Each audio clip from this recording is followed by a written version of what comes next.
Rapamycin for anti-aging. Hi, my name is Dr. Xavier, or Dr. X for short. Welcome to my channel.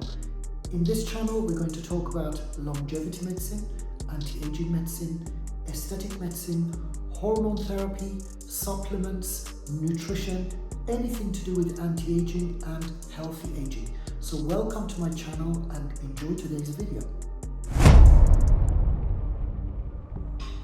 Hi, today I would like to talk about a very hot topic in the anti-aging world, which is called rapamycin. This video is for educational purposes only, it's not my medical advice. What is rapamycin? So rapamycin is a drug that is used for oncology or transplant medicine, but recently people have started using it for anti-aging purposes, okay? So some people call it the longevity pill. Is it that?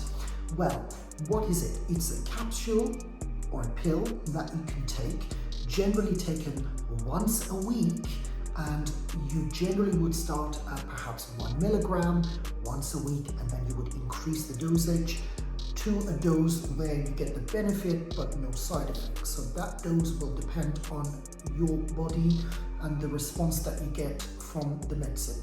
But what does it actually do? So rapamycin is a drug that inhibits something called mTOR in the body, which will mimic the effects of calorie restriction in the body, which leads to autophagy, which is where your body starts breaking down and removing dysfunctional cells and senescent cells in your body.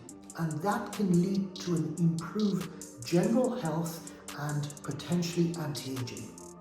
There have been multiple studies on animals where it shows that when these animals are treated with rapamycin, they have a longer lifespan and they have a healthier lifespan. So there is potentially something there. Human studies have been done, but results are not really that reliable at the moment. We may not have enough results to actually definitely say that this is a product that we as doctors would recommend as a routine anti-aging supplement. But there are a lot of studies and articles out there that you can look up online, and I'm sure once you get into that rabbit hole, you can deep dive and spend hours reading about rapamycin. So it is a very interesting drug, and I think in time we're going to know a lot more about it. It has some side effects, of course, because let's face it, it is a drug used for transplant medicine and oncology, so it is going to have side effects.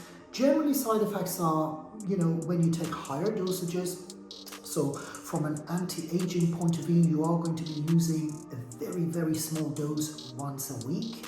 But side effects might include problems with the immune system, impaired wound healing, mouth ulcers, and so on and so on.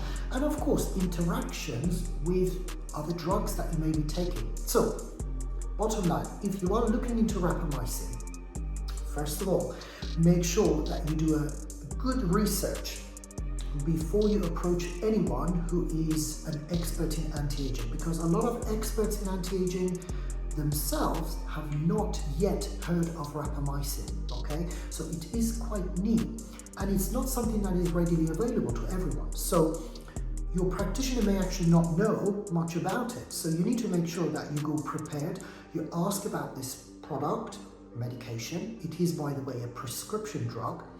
And you need to make sure that you are monitored with blood tests, and you need to have multiple blood tests to absolutely ensure that your immune system is in good shape, that you're not, for example, developing issues with your lipid levels in your blood, and so on and so on. So your hormone levels need to be monitored, your IGF-1 levels need to be monitored. So it is really important that you have regular blood tests every 3 to 6 months to ensure that you are on the correct dose and that is not causing any metabolic side effects. But potentially it could be a drug that could be used to improve longevity, improve lifespan in humans, and most importantly, health span. So living longer necessarily in itself, if you are extremely ill but you live to 110, it might not be great, but if you could live to 110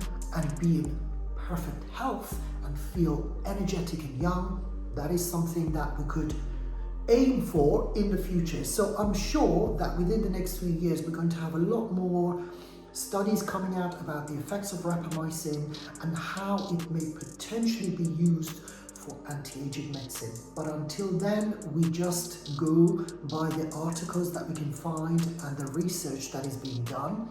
There is, however, huge interest in this treatment. So who knows, I probably will be doing updated videos later on about this subject. If you have questions about anti-aging medicine, longevity medicine, you're interested in hormones such as HRT, TRT, growth hormone, rapamycin, or any other supplements, please feel free to ask questions and subscribe to my channel for more videos like this. Bye bye.